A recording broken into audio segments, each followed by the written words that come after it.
আমি মা বলে গেলাম, কখনো মিথ্যা কথা বলবি না, গরিবের উপরে জুলুম করবি না, হারাম টাকা কখনো হাত দিয়া ধরবি না।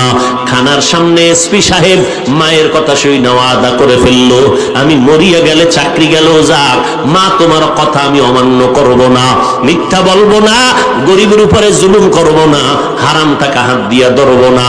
এবার এসপি সাহেব আইসা চেয়ারে যখন বসছে, ডানে বামে টাকার বস্তার অভাব নাই, বলে লাথি মেরে তাড়ায় দাও, এর বিচারও যেন আমি করতে পারবো না, কারণ এই চেয়ারে যতক্ষণ আছে মায়ের বয়ানটা স্মরণ করে, মিথ্যা কথা বলে না।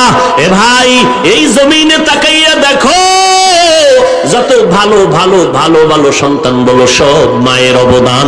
ও যুবকেরা, তোমার মতো যুবক দাড়িওয়ালা নামাজি অভাব নাই, স্কুল কলেজে পড়ে অভাব নাই।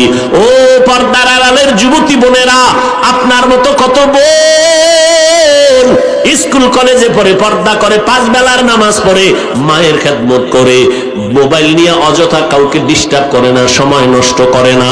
ও বোনেরা, এরা যদি পারে আপনারা কেন পারবেন না? এরে আম্মা জান, আপনার মতো কত মা এখনো আছে 5 বেলার নামাজ পড়ে, তাহাজ্জুদ পড়ে, স্বামীর মাল হেফাজত করে, সন্তানকে মানুষ বানাবার মেহনত করে। আম্মা জান, আপনি কেন পারবেন না? ও আল্লাহর বান্দা যুবকেরা,